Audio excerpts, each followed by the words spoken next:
Bonjour à tous et bienvenue dans cette nouvelle édition du Grand JT des Territoires. Les titres de l'actualité tout de suite.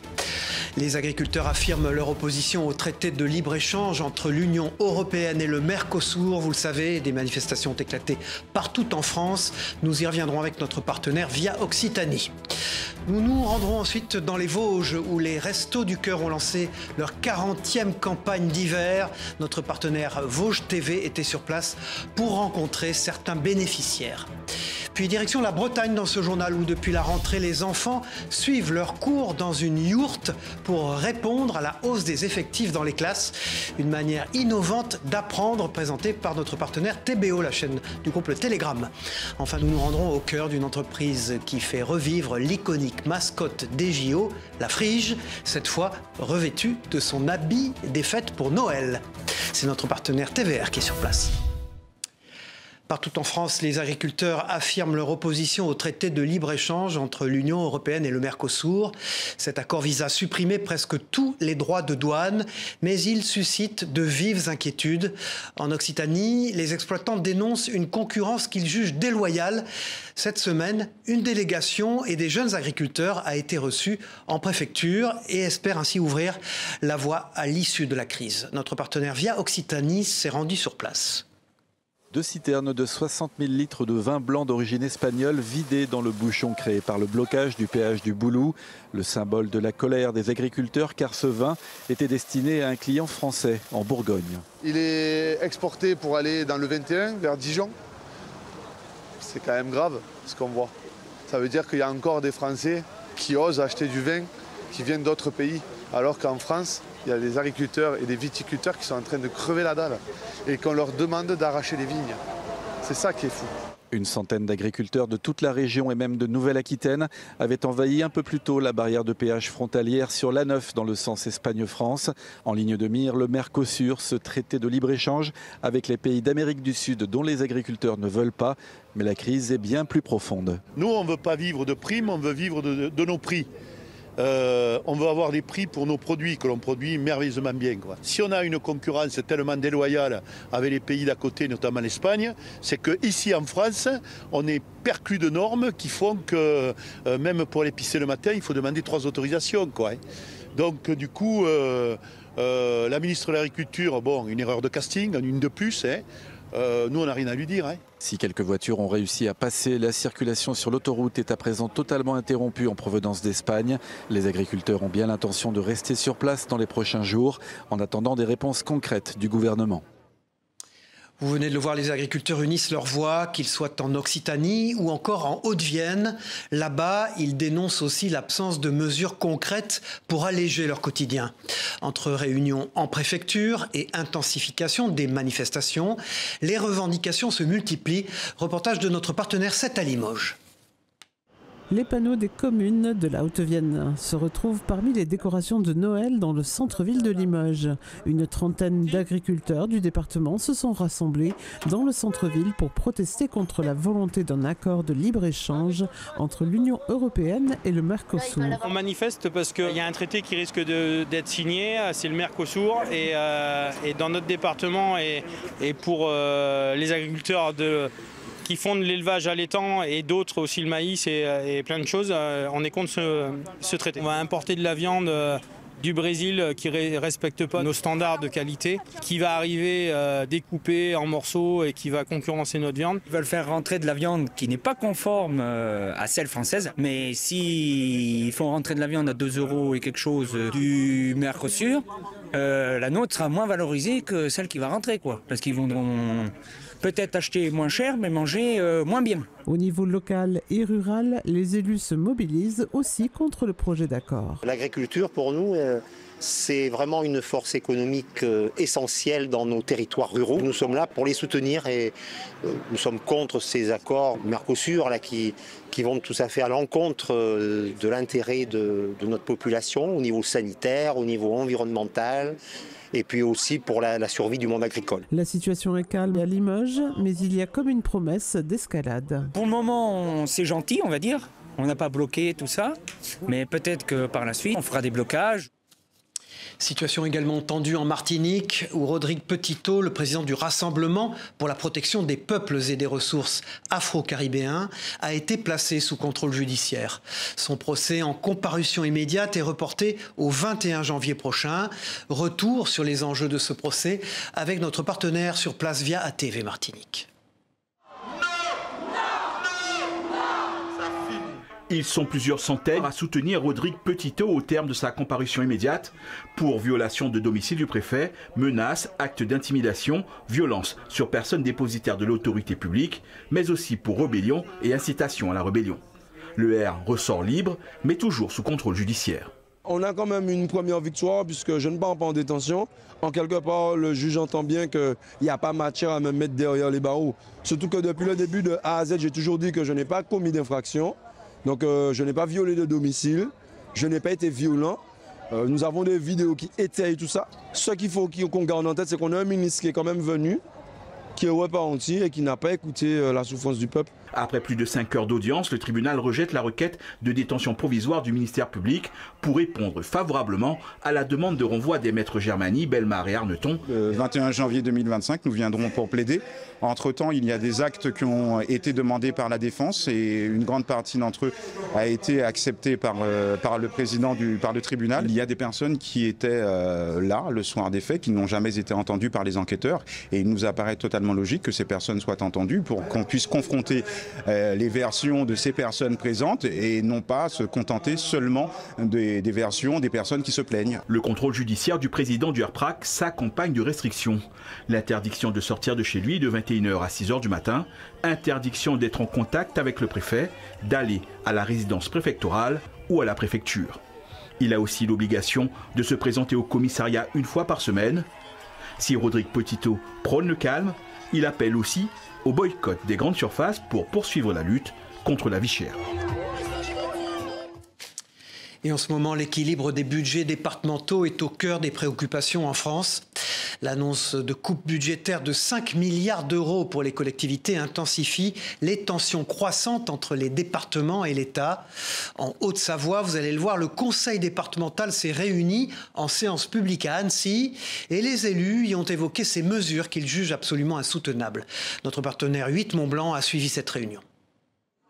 Annoncé il y a maintenant un mois, la coupe de 5 milliards d'euros dans le budget des collectivités prévu dans le projet de loi de finances 2025 continue d'inquiéter les élus. Réunis en séance publique consacrée notamment au débat d'orientation budgétaire, les conseillers départementaux de Haute-Savoie ont tiré la sonnette d'alarme. Sur les 5 milliards qui seraient prélevés aux collectivités, il y en a la moitié qui seraient prélevés aux départements, alors même que c'est nous qui avons les dépenses sociales, les pompiers, qu'on n'a plus de recettes dynamiques, on n'a plus de moyens de jouer sur nos recettes, et puis on a des dépenses sociales qui sont imposées par l'État, et donc nous sommes en grande difficulté. Les 100 départements de France sont en grande difficulté.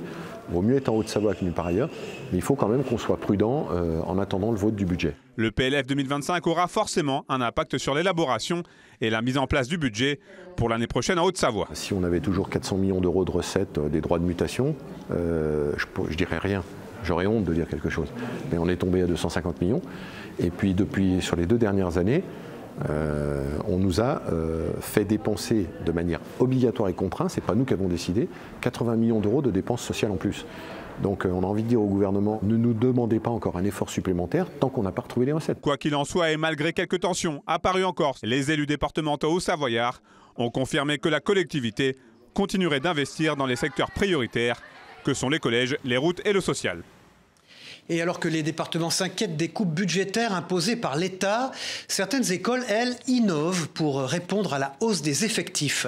C'est le cas à Sulniac, en Bretagne, où les enfants suivent leurs cours dans une yourte depuis la rentrée. Une solution originale et pratique pour répondre à la demande d'espace, tout en offrant une expérience pédagogique unique. Un reportage d'Eva Thomas pour notre partenaire TBO, la chaîne du groupe Le Télégramme. C'est la fin de la récré pour ces élèves de petite et moyenne section de l'école Saint-Jean-Baptiste à Sulniac. Retour en classe, ou plutôt dans la yourte. Est-ce que c'est mieux d'être dans une yourte que dans une salle de classe? Dans la yourte. Cette année, le nombre d'élèves dans l'école a augmenté. Face au manque de place, l'école a dû trouver rapidement le moyen d'accueillir tout le monde. Alors, la yourte s'est imposée comme la solution idéale. En termes de coût, c'était pas beaucoup plus cher qu'un préfabriqué. Tout équipé, elle était à 65 000 €, la yourte de 80 mètres carrés. Et on pourra éventuellement la revendre ensuite quand les travaux sont terminés ou après, si on l'a pérennisée, faire toutes les démarches administratives pour vraiment l'implanter définitivement. Au-delà de ses avantages financiers, la yourte a séduit l'équipe enseignante pour ses valeurs écologiques. Proche de la nature, proche des enfants, on est très attentif aussi au rythme des enfants. Et c'est vrai que la yourte correspondait bien à ses envies et à notre thème d'école. En Bretagne, l'utilisation de la yourte comme salle de classe prend de plus en plus d'ampleur. Aujourd'hui, dans la région, 7 écoles ont opté pour cette solution. Autre projet qui cherche à réinventer l'expérience scolaire, la pause numérique. Depuis septembre, elle s'invite dans 200 collèges en France. Au programme, plus de téléphone en salle de classe, ni dans la cour d'ailleurs, une mesure pour reconnecter les élèves à la vraie vie. Au collège Jean Renoir de Montier-en-Der, l'expérience a débuté après la Toussaint. Retour sur les impressions des élèves et des enseignants avec notre partenaire Puissance TV. Depuis 2 semaines, tous les matins, c'est le même rituel pour Arthur. Il range son téléphone portable dans son casier avant de partir en classe et il ne le récupérera qu'à la fin de la journée.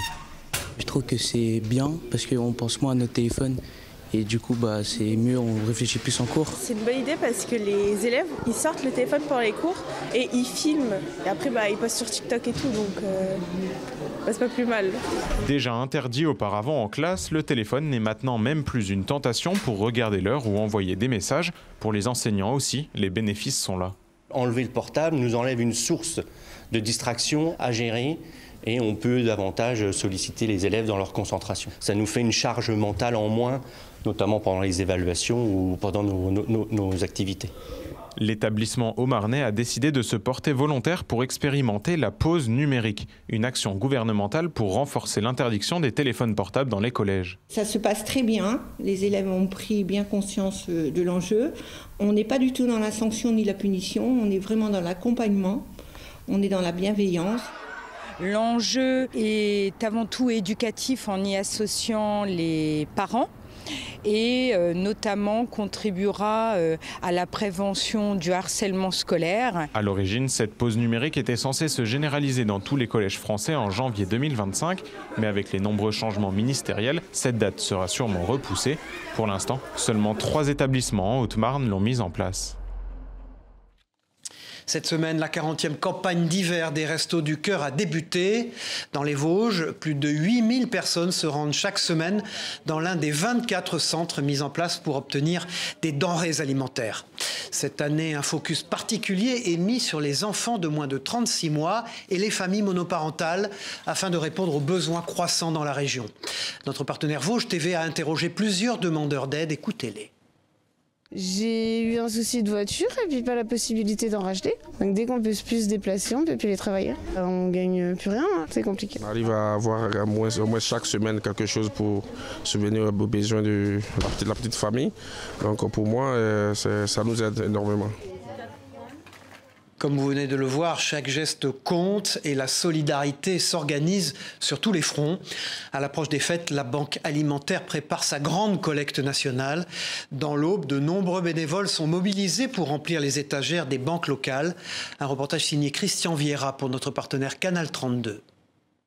La Banque alimentaire fonctionne grâce à ses bénévoles. Cette semaine, ils ont préparé les kits pour la grande collecte nationale dans une 60aine de grandes surfaces de l'Aube. Durant les 2 jours de collecte, chaque citoyen est appelé à donner selon ses moyens des denrées alimentaires et des produits d'hygiène. Des boîtes de conserve, des bonbons parfois, parce que je trouve que c'est pas mal pour les enfants qui en manquent, donc pas de produits frais, mais aussi des produits hygiéniques, parce que c'est des produits qui coûtent cher. Ces dons représentent entre 8 et 10% du tonnage de denrées alimentaires et de produits d'hygiène redistribués par une trentaine d'associations de l'Aube qui viennent compléter leur stock à la Banque alimentaire. Cette collecte permet de constituer un fonds qui viendra appuyer ces associations tout au long de l'année. Sur les 2 journées de collecte, 50 tonnes. Voilà. sur 630 tonnes que l'on distribue aux gens durant l'année. Comme d'autres organisations solidaires, la Banque alimentaire cherche en permanence des bénévoles. Pour cette collecte ponctuelle et nationale, un simple appel permet de s'inscrire pour y participer. On a 2 salariés et 60 bénévoles. Et pour cette opération, on a besoin de 600 à 700 bénévoles. Le bénévolat, ça apporte autant que ce qu'on donne. Et c'est vrai parce qu'il y a la satisfaction de rendre service. Aujourd'hui, toutes les associations diverses et variées fermeraient. La société ne fonctionnerait plus. Son président reste vigilant sur l'impact des restrictions budgétaires. L'appui d'entreprises comme ici le soutien de GRDF pour un montant de 1 500 € et des dons directs permettent de maintenir la mission d'entraide. C'est du matériel aussi, effectivement les chasubles qui ont été donnés l'année dernière. Donc ça peut être effectivement sous différentes formes. Ça peut être aussi du matériel informatique, là, on vient d'en discuter. On a des écrans qu'on va pouvoir donner à la Banque alimentaire. La Banque alimentaire de l'Aube coordonne une seconde collecte annuelle durant le mois de mai. Selon son président, le nombre de bénéficiaires continue d'augmenter, qu'ils soient étudiants, retraités, actifs ou sans emploi. Cette semaine, c'est Nicolas Mayer-Rossignol qui était l'invité de l'émission Face au territoire, diffusée sur TV5 Monde avec la presse quotidienne régionale. Le maire de Rouen et président de la métropole Rouen-Normandie a répondu aux questions concernant son état de santé. Vous savez qu'il avait rendu public une lettre où il expliquait et commentait son cancer. Écoutez-le. Je voudrais revenir d'abord sur ce qui a été votre actualité il y a quelques jours, Nicolas Mayer-Rossignol. Vous avez annoncé par communiqué, c'est inédit pour un homme politique, votre cancer. Et sans revenir sur la maladie elle-même, je voulais savoir et connaître, car c'est le cas de beaucoup de nos compatriotes, comment vous avez géré ça, familialement parlant, personnellement parlant.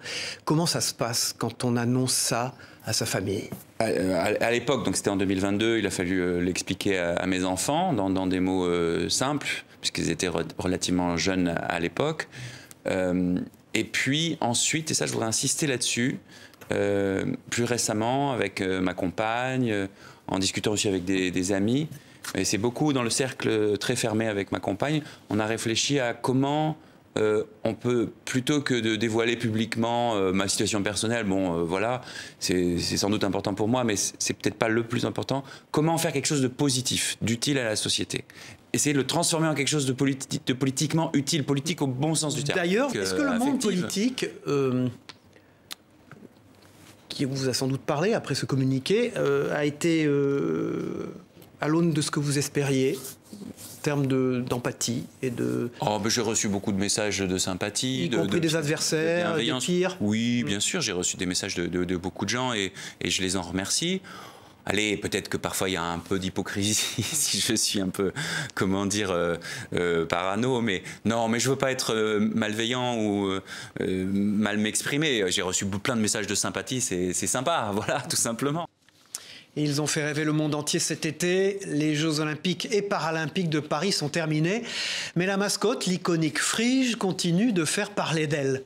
Non seulement elle a connu un très grand succès, mais elle s'habille désormais pour les fêtes de Noël. L'occasion pour les fans de garder un souvenir festif de cet événement mondial. Notre partenaire TVR a été à la rencontre de Mélanie, couturière dans l'entreprise qui fabrique ces peluches. Écoutez-la. Quand on est couturière, on ne s'attend pas à être mis sur le devant de la scène comme ça. C'est plutôt un métier, ce que je disais, de petites mains cachées derrière discrètement. On fait notre travail et puis on ne nous voit jamais. Que notre produit comme ça soit aussi connu et qu'il y ait eu autant d'engouement, du coup, pour ce que nous, on a produit, on est content, on est fiers. Alors que la COP29 est terminée et face à l'urgence environnementale, de plus en plus d'entreprises françaises prennent les devants pour intégrer l'écologie au cœur de leur stratégie. Dans la Loire, vous allez le voir, une usine spécialisée dans le verre a été récompensée pour son engagement, une distinction qui souligne le rôle des industriels dans la transition énergétique. Un reportage de notre partenaire sur place, TL7. C'est une concrétisation pour son engagement environnemental. L'entreprise Verallia reçoit le trophée France 2030.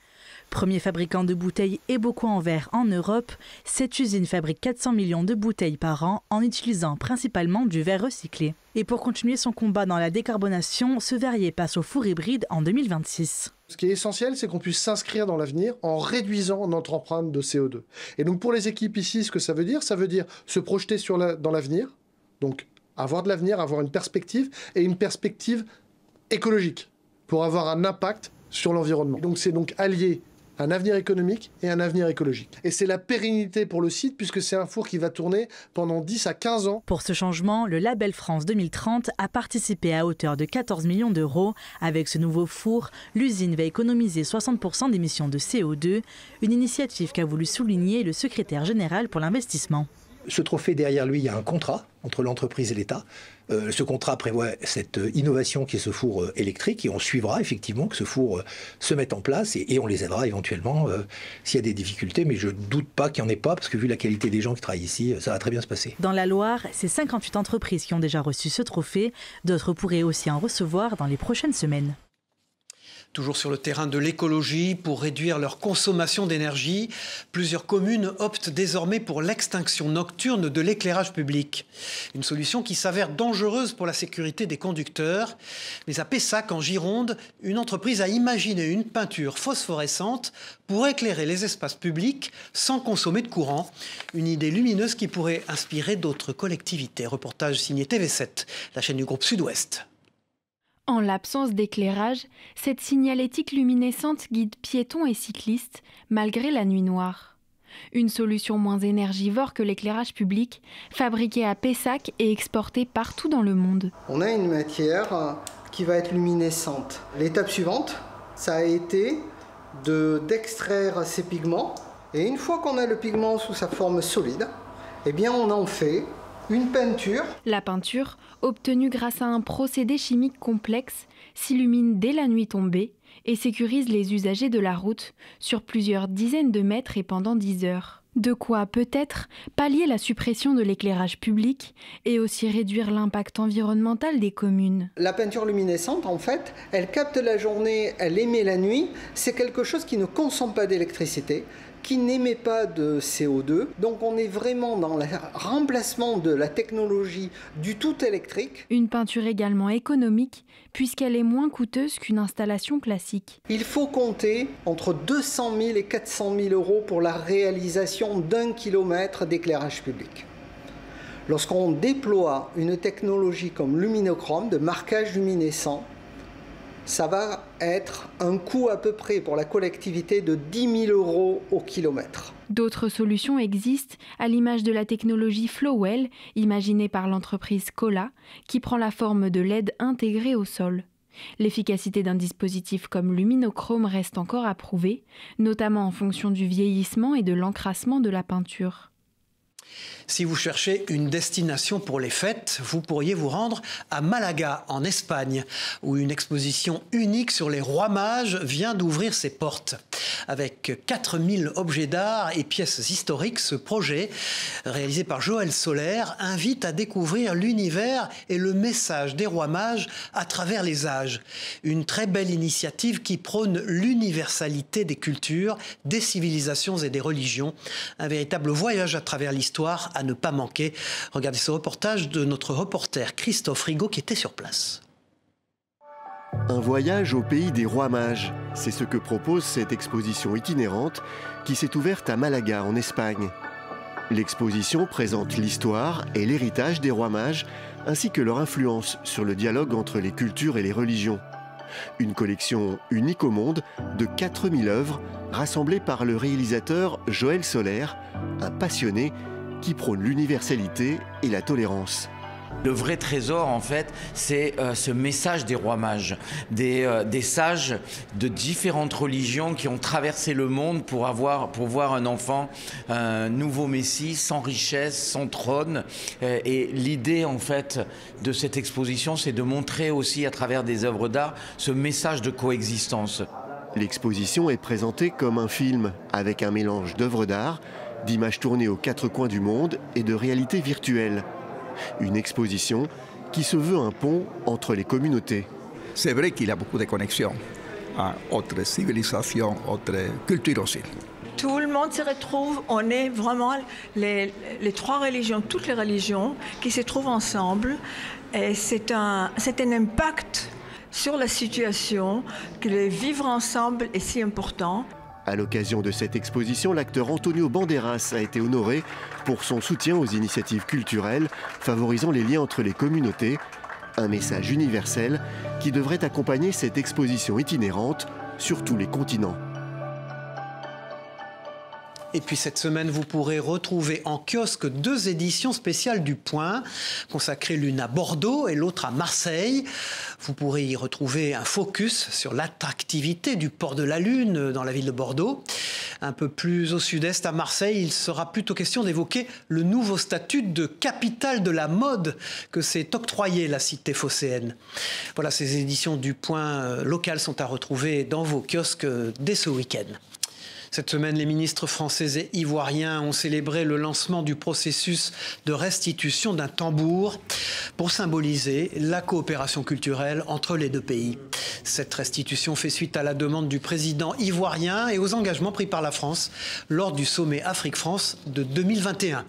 Un accord a été signé pour préparer le transfert du tambour au musée des civilisations de Côte d'Ivoire. Voilà, c'est la fin de cette édition. Merci à vous d'avoir suivi le Grand JT des Territoires et je vous retrouve avec très grand plaisir pour une prochaine édition. Au revoir.